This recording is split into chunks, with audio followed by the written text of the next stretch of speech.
Timeshifters hope that you enjoyed this rare and infamous moment that combines a first-rate disaster with genuine historical significance. But now it's time to take a deep breath and get those cameras out as we prepare to temporally reset you to one of the most fantastic catastrophes in history. Are you ready?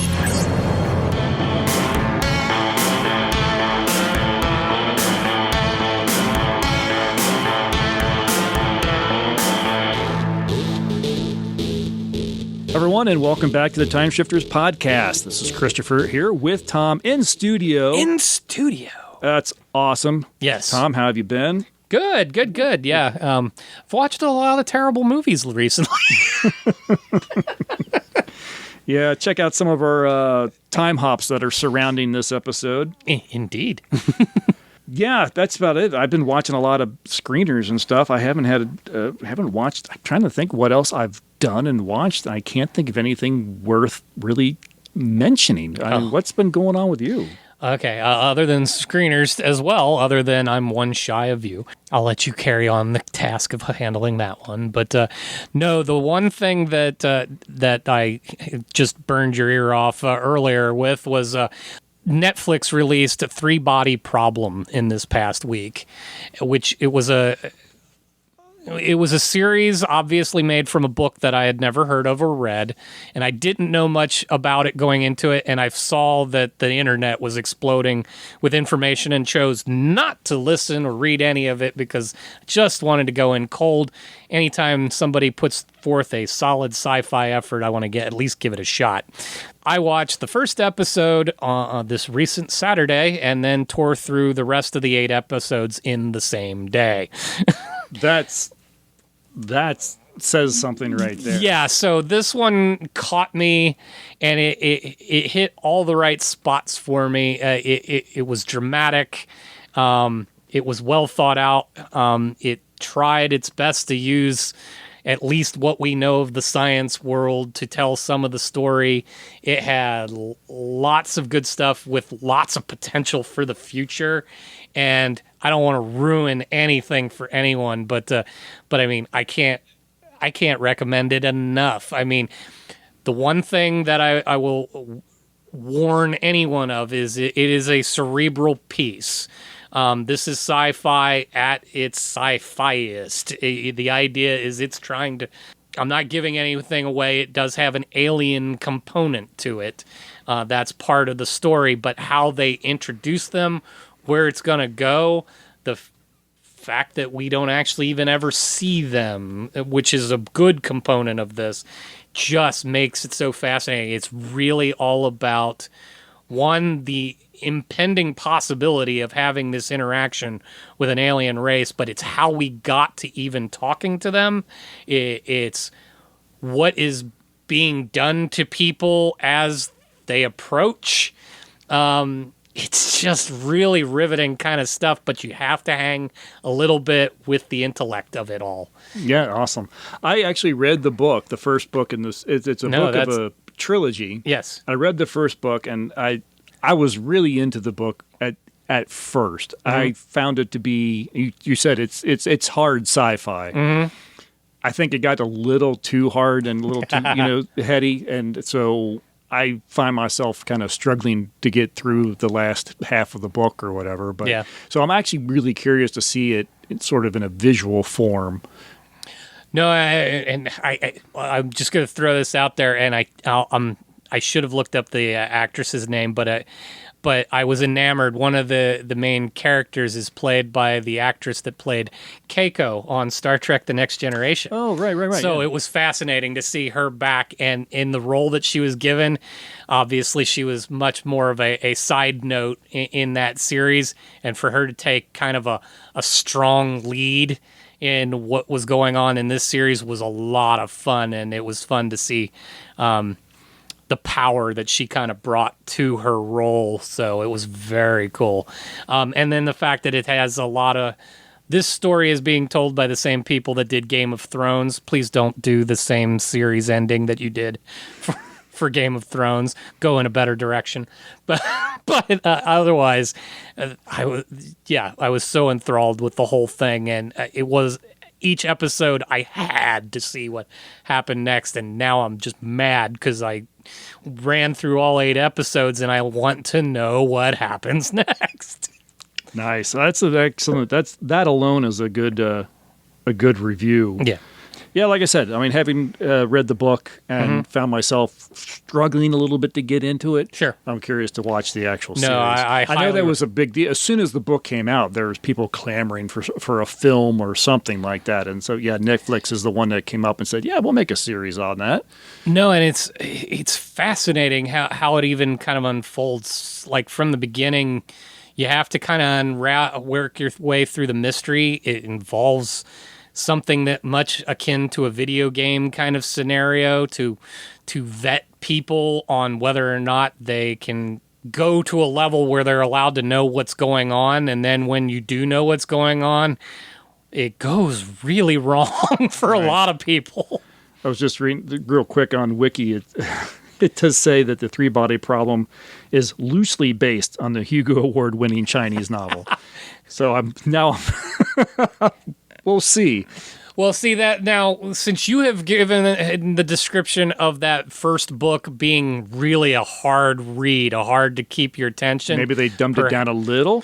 Dumbed it down a little, or maybe the fact that the visual component may actually, in this case, add. Might be one of those scenarios where visual may trump read. Yeah, maybe just make it a little bit more accessible. Mm-hmm. Yeah.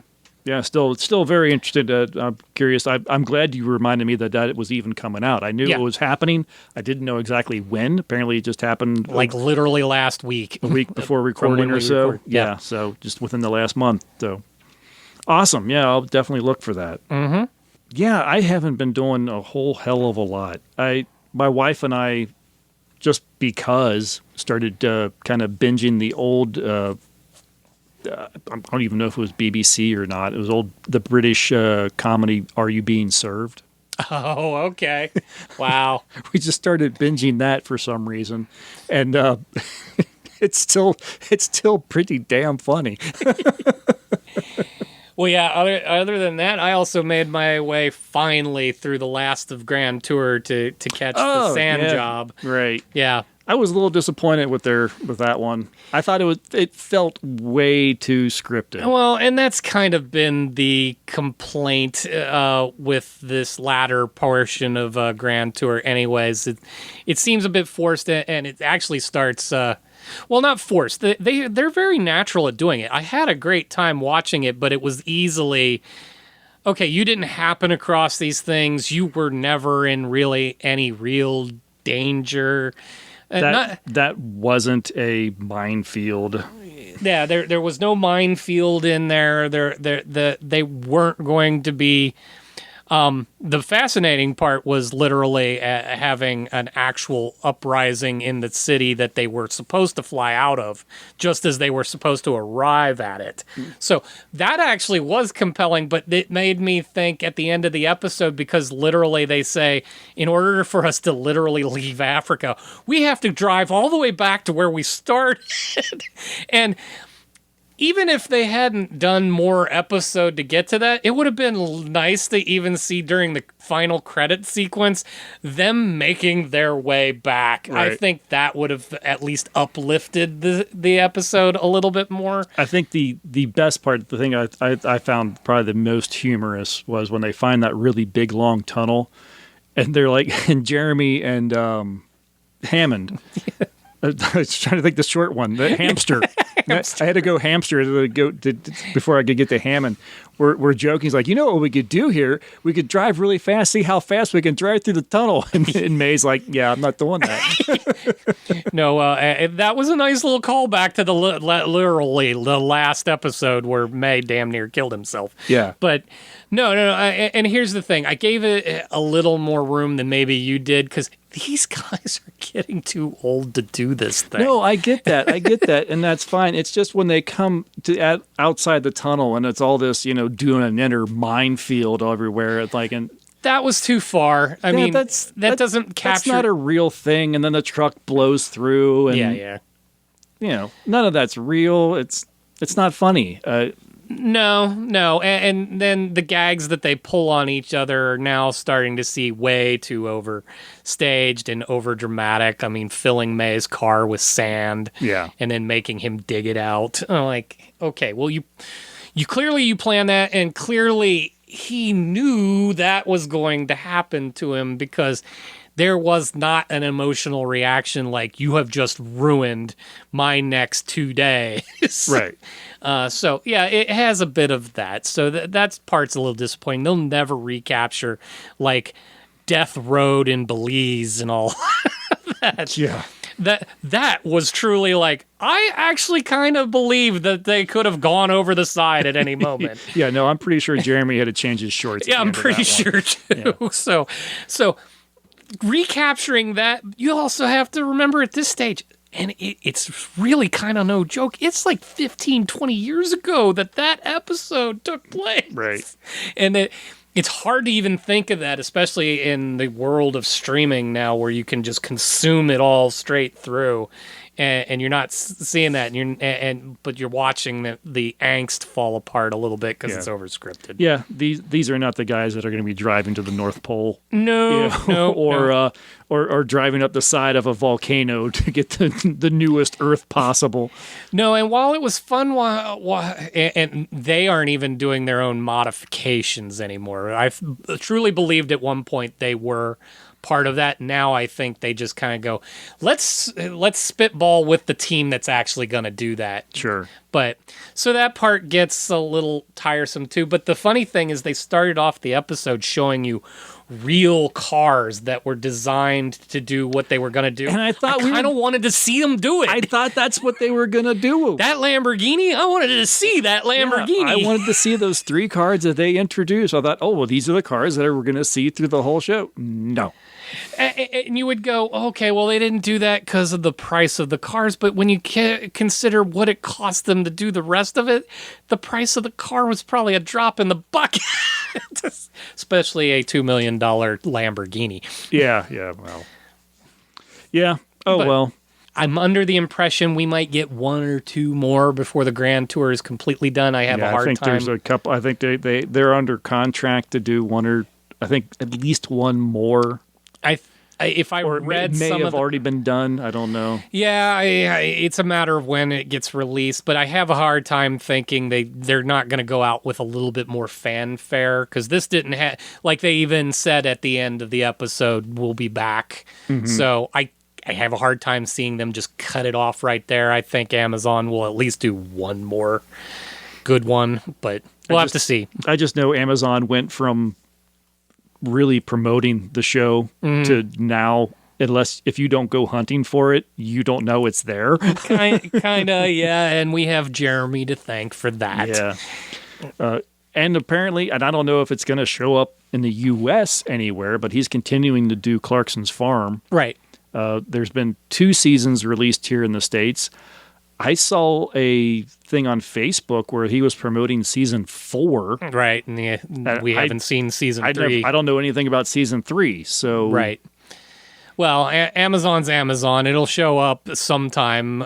He may just been contracted and promoting the fact that they get to carry on through 4. And I think I've said before on the show, it's a shame that Clarkson has done what he's done to himself, because Clarkson's Farm is actually a show I think everyone should watch, because he does a really great job of highlighting the trials and tribulations of a farmer, whether it be a farmer in the UK or a farmer in the US or a farmer anywhere in the world. It's also fascinating when watching that series to see him kind of back out of some of the things that he has always thought over his career. So the whole there's no such thing as climate change thing. Actually acting as a farmer, he is now on board. That's a thing. It's a real thing. No, that show and that experience, I think, that has legitimately kind of humbled him a little bit. Well, yeah, because I believe he's owned that farm for a good long time, but it wasn't till the show till he had to work it. There was one thing between owning it and actually working it.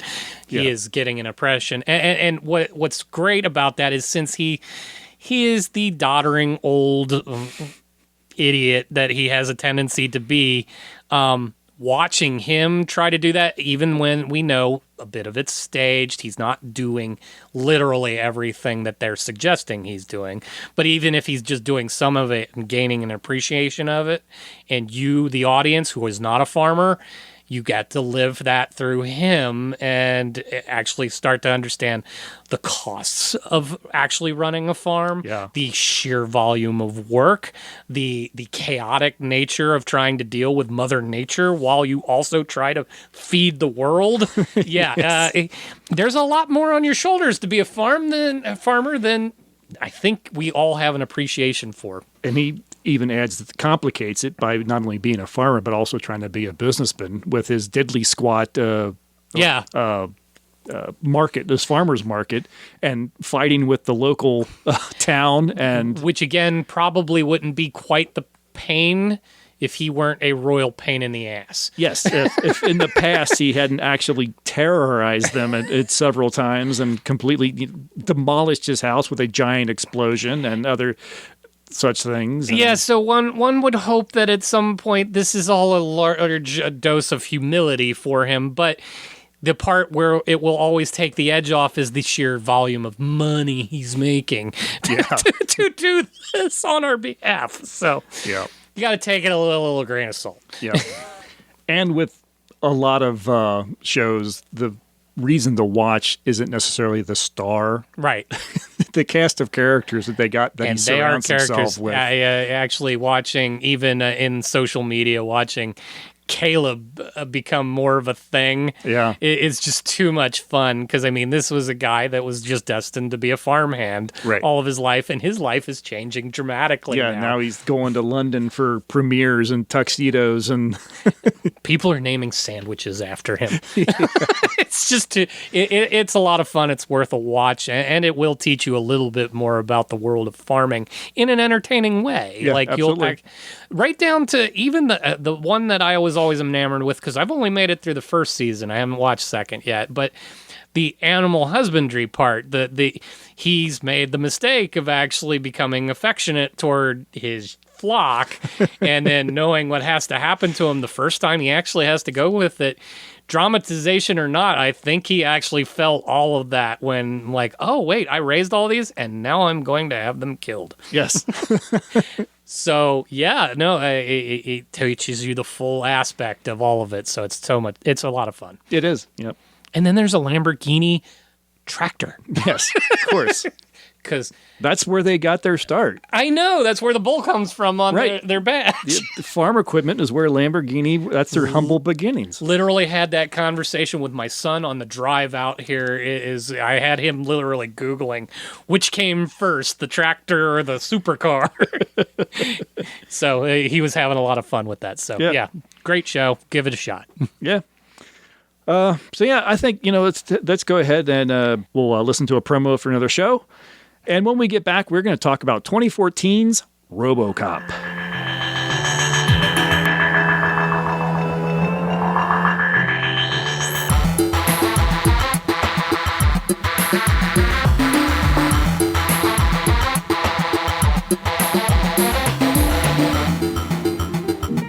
Okay, you know what it's like. You're flicking through Amazon or the local DVD shop when suddenly you discover a film that you haven't seen in years, but which you remember as being legendary.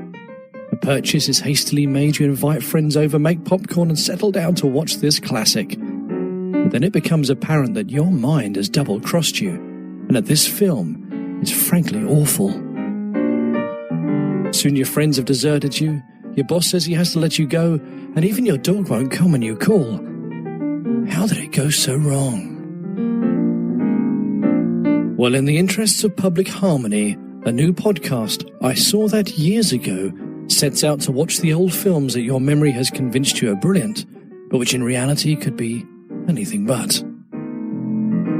So join me, your host Martin Darkley, and my compatriot, Gentleman Joe, as we watch the old films so you don't have to. Find us at www.isawthatyearsago.com or on iTunes. What What if I told you that even the worst neighborhood in America could be made completely safe? How do I know this? Because it's happening right now in every country in the world but this one. It is great to see American machines helping to promote peace abroad. So then tell me, why can't we use these machines here at home? Why is America so robophobic? We need to give Americans a product they can love. Figure they can rally behind. We can't put a machine on the street. Forget machines. They want a product with a conscience. Something that knows what it feels like to be human. Give your mom a kiss. Hi, baby. Too slow, boy. We're gonna put a man inside a machine.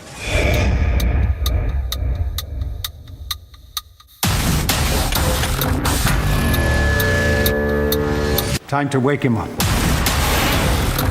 Make him more tactical. Let's go with black. Quality Control, EM 208 versus Tin Man.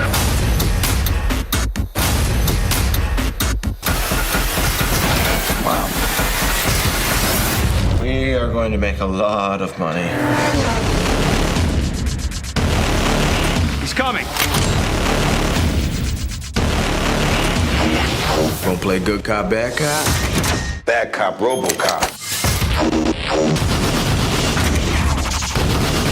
He's undoing what we did to him. Shut him down!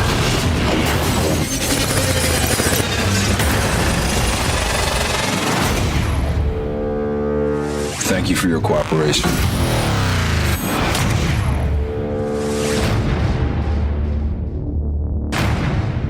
2014's Robocop is obviously a remake of the 1987, I don't know, would you call it a cult classic or just a classic? Cult classic's probably a little more accurate. Yes. This isn't for everyone. Yeah. It is directed by Jose Padilla and written by Joshua Zedemer, Edward Neumer, and Michael Miner. Starring Joel Kinnaman, Gary Oldman, Michael Keaton, Abby Cornish, with Jackie Earle Haley and Samuel L. Jackson. In 2028, all over the world, a robotic police patrols the city streets, everywhere but in the United States, where they have been outlawed by the Dreyfus Act. Developer Omnicore, led by Raymond Sellers, is desperate to get into the American market. All efforts to sway the congressman and the general public have continued to fail. In an effort to circumvent the law, he and his lead scientist, Dr. Dennett Norton, decide to put a man into the machine and create a cyborg. Meanwhile, Detective Alex Murphy is working on exposing a gun-running gang boss, Antoine Vallon, and the cops that are on his payroll. When they decide that he's getting too close, they attempt to kill him with a car bomb, burning over 80% of his body and costing him a leg and an eye. Murphy becomes the perfect candidate for Omnicore's cyborg experiment.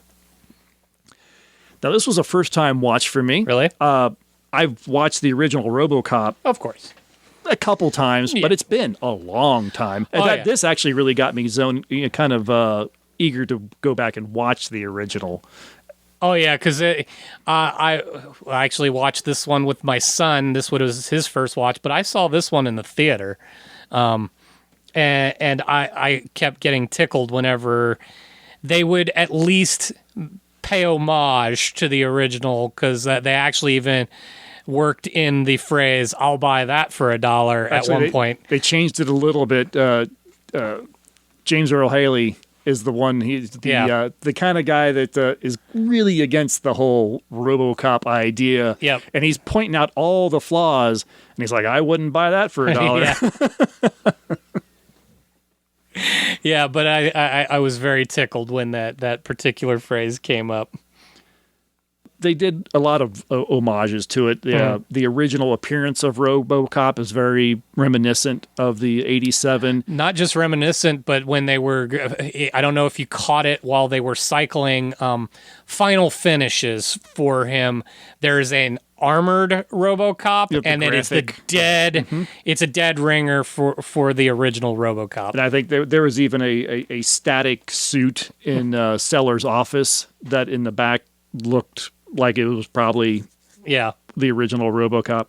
The music was there. Yep. The RoboCop music actually. It's actually the theme song of the film, and it is played, a couple times within the film. Yep. So you have X amount of seconds to comply. That's in there. Yeah, they managed to work in "Dead or Alive, You're Coming with Me." Yes. Right down to the sounds of his body when he's in his RoboCop armor. The motions where he tends to move in right angles. Yeah. And the clomp of the foot and the very robotic and the hum sounds that you hear when his body moves. I'm like, that was very dead on. No, absolutely. So yeah, you actually saw this in the theater. Have you watched it a couple of times? A couple times since? Yeah, no. I realized this one, it sits in a weird spot for people. But I actually find that I really enjoy this one. And in fact, I would go as far as to say that this movie is hindered by the original RoboCop. I think this one kind of surpasses the original RoboCop. The original one is very campy. And it's intended to be so. And it being an 80s action film, it has all of those moments. But this one had and while the original RoboCop had things to say about society and all that, and if anything, probably projected Detroit's future a little bit better than this one did. But to that point, this had more commentary on the world that we live in now than the original one did back in its day. I remember I read that people asked Paul Verhoeven what he thought of this remake. Yeah. And apparently he watched it, and he felt that it was just another poor remake of one of his films. And it lacked kind of the fun and the spirit of the original film. And in a way, I kind of agree, where I'm not necessarily saying that it has to have that camp factor. Yeah. I personally did feel that this one just lacked a little bit of. It definitely lacked a little bit of fun, and I think it lacked. It was a far more serious film. Yeah, and it lacked a little bit of heart. I think I wasn't connecting with it. No, I get that, but I think it wanted to live more in the social commentary, which might have hindered it a bit. Again, it's still an action movie about a robotic police officer. You want something, and it still delivers on the action. There's no shortage of action in this film. Almost to, I think, its detriment. Possibly. I got a little. I mean, it's a almost 2-hour long film. Yes. And we have to watch like 5 minutes of what feels like video game footage. Why he's going through his training and things like that. No, but see, what I took away from those is as they were teasing out what they wanted their RoboCop to be. Like when he first wakes up and he has his body and all that, he is still very much him. He is Murphy. I actually enjoyed watching the corporation go, him being Murphy's not really going to work for us, especially when they put him through the first trials of right next to one of the robots of going through the little trial thing, and his reaction is slower and it's more human.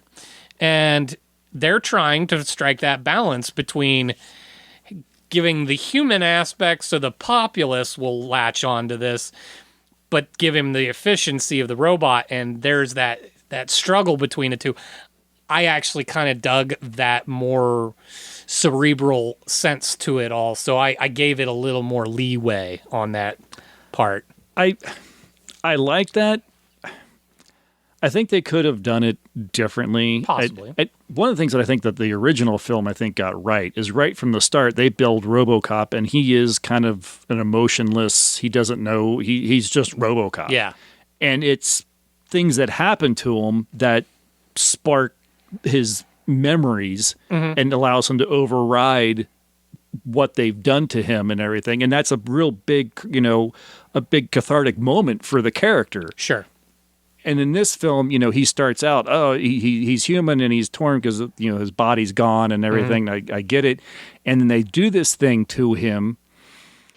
And then slowly, he overrides it and everything. But I almost wish they had just started out a little bit more like the original and just said, well, we couldn't just let him because he'd be too shocked. So we put this programming in, and so he thinks he's doing it, but it's really the computer. And just do that right from the get-go and cut out those 20 minutes of us having to be explained why they're doing it and what they're going to do and et cetera, et cetera. I get that point of view, and that would speed up the film a tad. But I actually like that whole notion of they didn't really know what was going to come of this particular fusion, so they went with what they thought was right. And then when it doesn't give them the result that they want, now they dial it in a completely different way. So I even liked that notion, and it does bring up a philosophical bent. If you were to move us in a cybernetic fashion, what is that line? What is that line between you being the man and the machine? And I love that little notion that when we get to the second trial where they're going to prove, we can dial him up to what the robot is capable of. That notion that they also managed to figure out how to make him think he was making choice. I get very soft on the whole. I love when we bring in the metaphysical, the where is our line in this world? How do we even know what we think now is our own thought? I like when you explore that. Granted, is this the vehicle for that? I don't know, but I liked it. They do that. And they do the programming, and so they explain that the computer's controlling him, but he thinks that it's him. Yeah. But we never get it from his side. Right. And there's at no point where he's like, oh, this is fantastic. Did you see what I did? Nothing. It just, that scene, that whole training thing stops and something else picks up. Right. No, because after this point, we're ready to ship him home, and this is where I will give the movie a solid knock. What was the thought process by literally downloading every criminal file for Detroit into his brain 5 minutes before he was supposed to meet the public? Right. Like, wait, wouldn't you have done that when you had a little more time to do it and when you knew what might happen? Because you're now asking the human brain to absorb an entire computer database. Mm-hmm. And, oh, by the way, did we not mention we're including the footage of his own death? Right. So what might that do to him when he hit? So I like that they built the meltdown. The timing just didn't seem right for the movie. No, absolutely not. I liked it, kind of what they tried to get out of it, but it made, there's no logical sense to why you would do that then. Mm-hmm. I liked that they wanted to go, okay, this has driven him completely insane, and we have to turn him almost all machine to basically make him Robocop 1. Mm-hmm. That would make sense, but doing it in the moment that they chose to do it was weird. Before that, when they first create him, he's in the silver, very reminiscent of 87 Robocop and everything. Yeah. And then at some point, Sellers, played by Michael Keaton, by the way, who was fantastic. He was. He says, oh, make him more tactical, maybe black and everything. Yeah.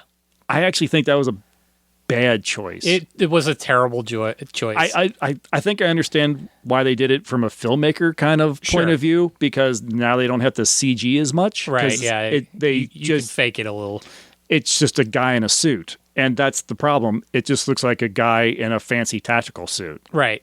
And it's like, well, he's not RoboCop anymore. He's guy in a cool tactical suit. Right. No.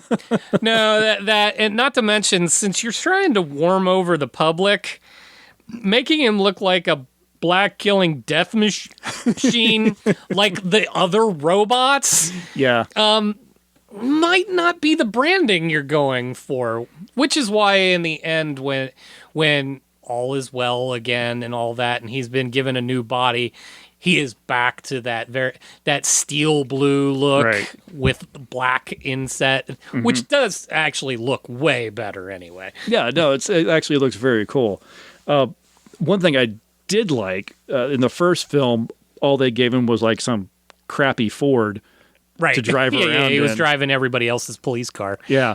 This one, they gave him a really sweet motorcycle. They did. The modified, I think it was some sort of modified Kawasaki, if I'm not mistaken. Built to purpose, too. The way he even rides on it, he just essentially fuses to the frame when he gets on it. I think I read that this bike can actually do like 225 miles an hour. Oh, nice. Yeah. No, that looked, and him riding it with the with red, his visor, the red visor, and the bike had like blue and red, lights, police lights. Oh yeah, lights. no, they're run inset on the front of the bike, and then he's got his legs fully swept back. They aren't actually doing any control on the bike. Right. He is fused to the bike. It's whatever his body is commanding the bike to do is what that bike is doing. As someone that's just recently watched all 13 episodes of the old Street Hawk, I'm thinking, this is what that was supposed to be. and it so wasn't. I see why this is living in your brain that way now. Yeah. It also seemed like a bike that if you weren't built out of metal, you were going to die. Oh, absolutely. No, absolutely. I think that is definitely a death machine for anyone not Robocop. Yep. Yeah, but for me, it's just, like I said, I just found myself having a hard time connecting. I don't know. Joel Kinnaman is not someone I was familiar with. I think this is the first time I've seen him in anything. He sounds the part. Yeah. I think he gives the Robocop lines really well. His appearance just doesn't work for me. Really? There's something about, especially when he's in the black outfit with the tight helmet and everything. It's just, he doesn't look right.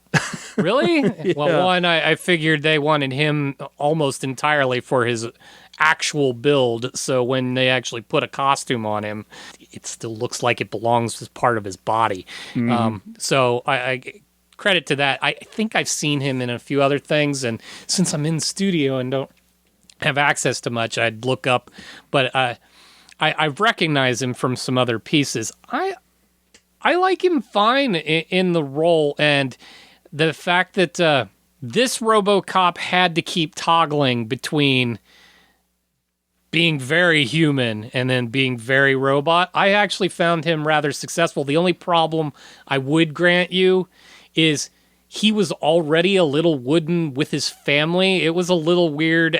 Like, before he was RoboCop, their dynamic in the home was a little off. He didn't seem to have much chemistry with his wife, despite the fact that he was supposed to have a lot of chemistry with his wife. Right. And he seemed like he almost scared his son even when he was just cop dad before he was RoboCop. So, and then actually the family dynamic is the thing that probably detracts the most for me from the movie, because even going in this, I liked that they went in the, he's human. The family's actually involved in the decision that he becomes RoboCop, and that their expectation is will be back in their life in some capacity. It'll be radically different, and they understand that. Maybe not to the full extent of that, but at least they'll have their husband and father back. And that reintroduction to the family while he still has his full emotional range still didn't kind of sit right. I get why they might be apprehensive, but he seemed almost too apprehensive about the whole thing. And something about that was a little off-putting. So those are the spots where you feel like the movie takes a speed bump. Maybe. And I think, if I remember right, in the first one, Alex Murphy had a family. I think they were just told that he died. Yeah. And so his memory of his family comes back later in the film, but even he doesn't actually confront them because of what he has become. Yeah, no, he makes that decision in the film. And there's even a line from Sellers. He's actually trying to talk BS at the moment to try to justify having him destroyed, RoboCop destroyed. And like, what have we done to him? What life could he possibly have? And I'm thinking, yeah, that's true, actually. I know why you're saying it. Right. And you're not being sincere, but that's true. Right. Yeah. What have you done? What in the world could this guy possibly feel like he could contribute to his family in this form? Right.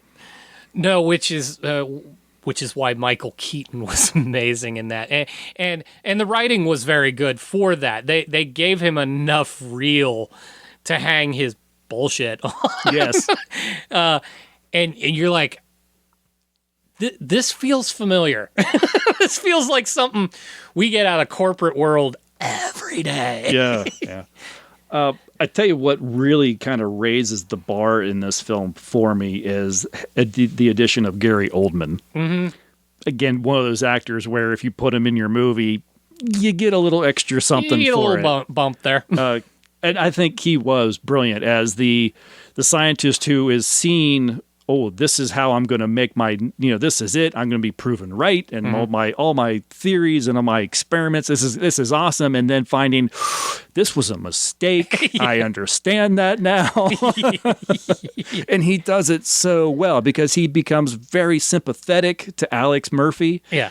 Even though, he's at the cusp of I'm going to destroy my life now by helping you. Right. But he knows it's the right thing to do because he realizes, I should have never done this. Well, it's a little bit like it's watching like Frankenstein, Yeah. That's at its heart what RoboCop is. It's a retelling. Mm-hmm. Yeah. The thing that, again, where Gary Oldman brings just his gravitas to it is when you're at that, you're getting to the end of the climax of the movie, and he's having a conversation with Sellers where Sellers is basically telling him, you're going to do this, and then I'll give you everything you want. And as he's considering it, you actually watch his character lay out his demands. Okay, I'll do what you ask, and here's everything that you're going to do to make me happy in this decision. And he even had me believing, I remember distinctly in seeing it in the theater, so not the very first time I'm watching it, this is a spot where we could actually see him go in that direction, legitimately justified, because he was very much into all of his work with paraplegics, amputees, and the prosthetics. That's the word I was looking for. The prosthetics that he was developing and the intricacy of them all, and you could see him going, "Yeah, I made this Frankenstein mistake, and now I have an opportunity to go do the right thing. And is it worth a single life to do it?" I could have bought that literally was about to be what happened. So watching him have his better angels even come out of bed, that even felt even better when he did it. Yeah. No. Yeah, he was brilliant. I mentioned Jackie Earle Haley earlier. Mm-hmm. He was just he was the a drone controller. And, he was he's the henchman. He was the head guy. Yeah. I don't know exactly what his role in the Omnicorp company was, except I think he sort of oversaw how the robots work. I guess he sort of, in a way, trained the robots. Yeah, no, I think he was the tactician in the field with the. He would run the drones. He would monitor the drones, make sure that they were on mission and all that stuff. So I like his character. I like that there was a character in there that was like, robots are tools, people are people. There is no crossing between. Between. There's nothing in between. Yeah. And so he had a real prejudice against the whole idea of RoboCop, and he was doing everything in his power to discredit the idea. What's fascinating about his particular character is while his approach had that really hard-edged, smarmy, a-hole feel to it, he wasn't wrong. No. Ultimately, he was the bad guy that had it right. Now, he was prepared to do all the horrible things that went along with what he was trying to do. And then you have to get into the whole what Omnicorp was doing with their robot army to begin with. Right. That's a whole other conversation. But despite all of that, his head is kind of in the right place with what has just happened with the RoboCop program. And the Robocop, well, not the Robocop program, but the robots all over the country patrolling the cities and keeping us, quote unquote, safe is a conversation that was had by Pat Novak in this film, played by Samuel L. Jackson as sort of a loudmouth news host. I don't know exactly how to pigeonhole him. And we kind of talked this a little bit beforehand. Sam Jackson loves to play the counter to who he is, and I think he was channeling his inner Hannity. He really kind of wanted to have that. I'm going to have a very apologize, but it is going to be a very hardcore right-wing stance on this whole thing. It's American power. We're going to do what we say, wherever we say, and as a slight correction to what you were talking about, these robots were only abroad. So they're not in American cities. They're in, and that's the opening sequence as we get the Novak show as they're live in Iran laying down the law that I don't know that we should be laying down. Right. But this is where we can even start getting into those parallels. How did they get it right? And the notion of our persistent presence in places where maybe we shouldn't be, but how we go about doing it. While we don't have robots, drone attacks and that whole mechanical mission thing is very much a part of our life. Yeah, no, absolutely. Yeah, I don't think I took much. I went to try to take notes, as I always do when I'm watching the film, and trying to pick out technology or facts or events that. And honestly, I didn't find a whole much at first. I thought, the whole Pat Novak, and he's in the sort of green screen studio. Yeah. I'm thinking, well, that's actually very CNN these days, and all the networks are doing it. And that whole move around. I mean, think about whenever we go through an election and they have the big screens and they're literally moving around in the stage. I mean, that's spot on. We can and do those kind of things. There was one line in this film that I audibly chuckled at. Yeah. It was in a discussion with Sellers and some of his little cronies and everything, and they were talking about trying to get this Dreyfus Act overturned and everything. And one of his people said that the senators, they've bought they've tried to buy the senators and everything. They've got money going into their pockets and everything, but the senators don't want to vote against their constituents. Yeah, no, I found... no one believed that in 2014. They definitely not going to believe that in 2028. No, that hasn't been real, maybe ever. No, yeah. If that's ever been real, it hasn't been real in a long, long time. No, in fact, Omnicorp probably would have had every say in all of that rather than the constituents. But nice try. I guess they were trying to go for a little more upbeat note on that, but. Technologically, for other stuff, I like that they kept it kind of realistic, especially since this is a 2014 movie and it's only 14 years in the future. They didn't stretch it too far, but while in 2028, with only 4 years to go, we aren't going to be robots and all that, but the amount of AI coming up, the amount of actual robotic and humanoid robots coming up, that is starting to become a thing. They're not far off. They kept other tech pretty reasonable otherwise. And honestly, some of the prosthetics that they were showing aren't all that far off. No, I mean, I'd say within the next decade, we might see someone playing a guitar with prosthetic hands. Maybe not quite that well, but... Well, yeah, I don't know. I don't know, the next 10, 15 years. And there has been a lot of work about melding mechanics with the human nervous system. Yep. So you can have a hand that you think and it moves. Mm-hmm. I mean, that is something that is actively being done and being worked on and experimented with today. And then maybe not by 2028, right? But maybe 2038. I mean, that is something that I think will come to pass. Yeah, no. So, I mean, kudos to them for some of that stuff. They're probably not far off. And honestly, I know that they were an homage to the original, the giant tank-like robots. I forget what the acronym is. Is it Ed 209? Yeah, that sounds right. Ed 209.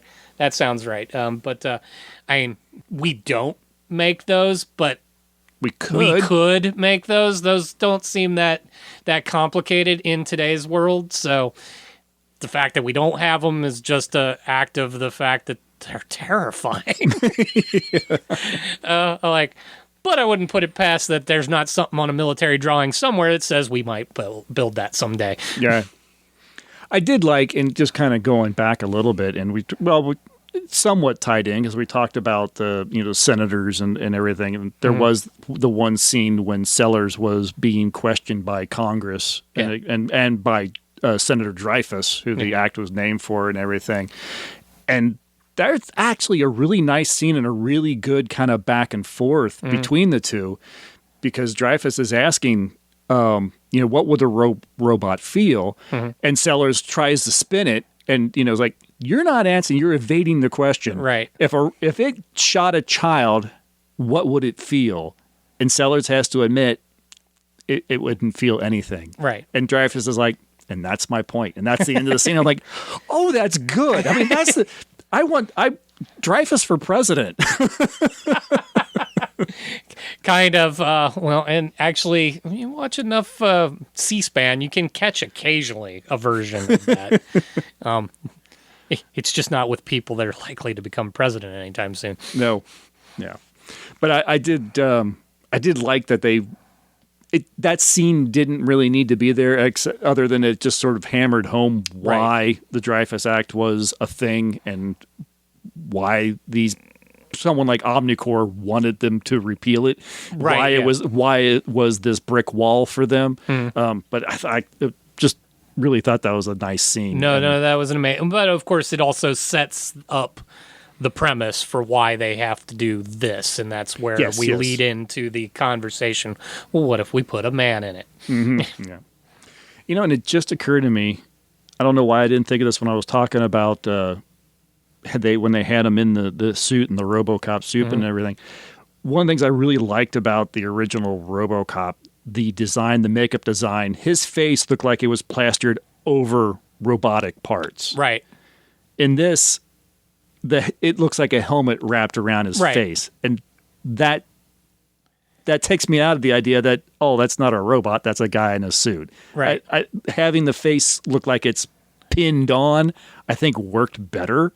I like the pinned on face thing, the skin stretched over, but given their objective of having it be, that was the thing. The man in the suit, that they actually wanted it to look like a man in the suit to give it that more human Good feel. Point. Yeah. So that was it.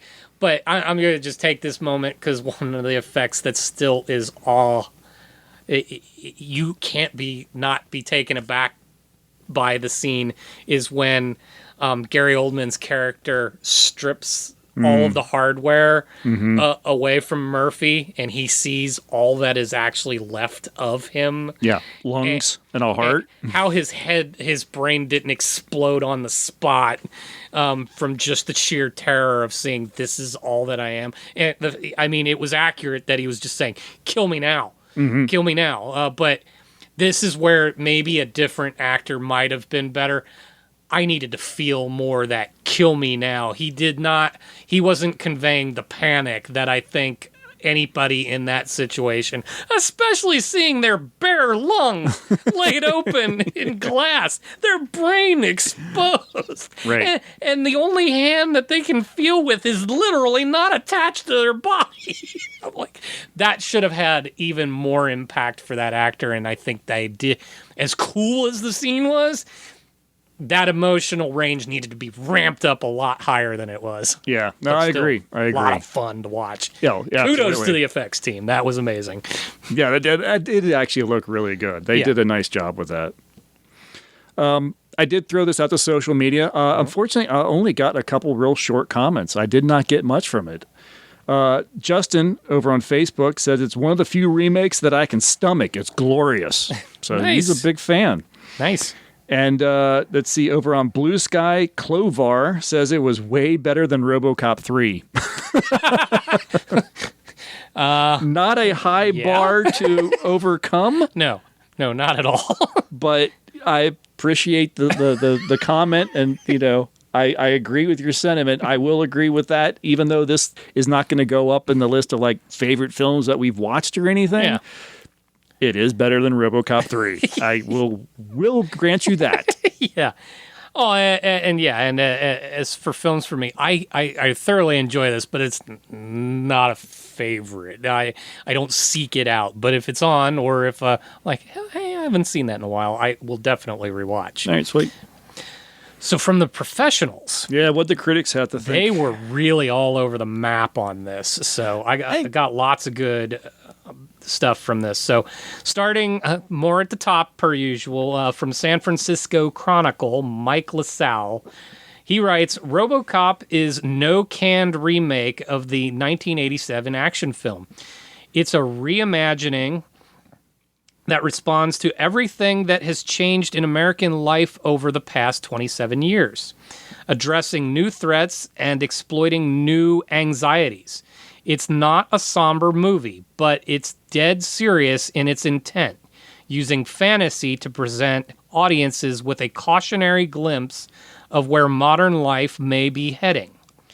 This time, everything is at stake and everything is thrown into the pot. The movie is implicit commentary about the use of drones, about the nature and future of being human, and about proper role of the United States in the world. So he took this at everything that it was throwing at him. Mm-hmm. Next, we have from New York Post to Kyle Smith. The 1987 RoboCop was a good movie if you like bad movies. And who doesn't? You know what? That's a really great way. I never thought about that. There's so many films I watch that I think I would say the exact same thing. Oh, it was a good movie if you like bad movies. Right. And he even goes, and who doesn't? Yeah. The remake is something quite different. Thoughtful, grounded, more interested in questions of free will and emotions versus technology than it is in goofy satire. You know you're not in Paul Verhoeven land anymore when our introduction to Bionic Fingers is watching them master classical guitar instead of lifting a guy by his Adam's apple. Mm-hmm. RoboCop is topically up to the moment, but stylistically it's retro. Far from using the story as an excuse to string together cheap thrills and blow out spectacles, its hero has all the heart of the Tin Man. So interesting take, maybe a little too heighty, but I like where his head's at. Yeah, absolutely. From NPR, we have Ian Buckwalter. This is when we're starting to move to the middle. It's well made, polished, and hits every mark, but it's crazy to want a futuristic sci-fi action flick about a motorcycle riding metal super cop to be just a little more fun. And so he's taking more your side of this. Not that you hated it, but you wanted a little fun re-entered into it. I think, it just occurred to me, we got the motorcycle riding super cop and everything. We didn't really see him doing the super cop thing much. Not much. We saw him buzzing around on the bike, and we hear about him, reducing crime in Detroit. But it's like, where was that montage? Yeah, of all these 2 hours, I could have done without one or two training session and had a crime busting montage. Yeah, we did. Yeah, we didn't. Well, because the '87 one, that's what you lived for. Is that almost that montage where he's just doing standard cop stuff throughout Detroit. But yeah, no, we only get the super cop part right at the end. Mm-hmm. So, then we get to now we're moving into the darker side. So Boston Globe, Ty Burr, best he could do was, the film doesn't embrace itself or dishonor its predecessor, which is something. Okay. Yeah, okay. And then finally out of our RogerEbert.com, this would be Glenn Kenny that wrote this. Just to make it clear, in the event that my low rating for this movie, and he did give it 1 star. Ooh, ow. Yeah, that was maybe a bit harsh, but in the event that my low rating for this movie gives you the immediate impression that I'm some kind of aggravated fanboy or hardcore Paul Verhoeven auteurist, or something, cinematic sacrilege is the least of this Robocop remake's sins. No, the main thing wrong with Robocop is that it's dumb and it's trashy. And it's both those things in a not good way. And it tries to cover its dumb trashiness with a veneer of exciting quote unquote, visuals and production value. And also the fact that its producers hired a group of very talented actors to inject some very talented actor juice into their dumb, trashy concoction. Wow. Really, really harsh. Wow. Not what I was expecting. You kind of went high to medium to like abyss. Yes, right there. no, and that's kind of how the reviews in general went. Those that hit the highs were hitting a lot of what I took away from the film, that battle between man and machine and right and wrong and where we sit in the world, or they just flat out hated it, but they don't give a whole lot of meat to why, like calling it trashy and dumb. What are you hanging your hat on that? Yeah, no, exactly. I read the whole article. He didn't actually have anything to hang his hat on. Yeah, I wouldn't call it dumb or trashy. No. I didn't love it. No, but it was fine. It was decent. It was well made, and yeah, it asks a few questions, and definitely in the questions that they were asking in 2014 might be even more relevant in 2024. I'm actually running a bit of an experiment myself. Like I said, I had my son watch this one with me. And I have to get over, interestingly enough, this is the PG-13 one. The original is a hard R. Oh, yeah.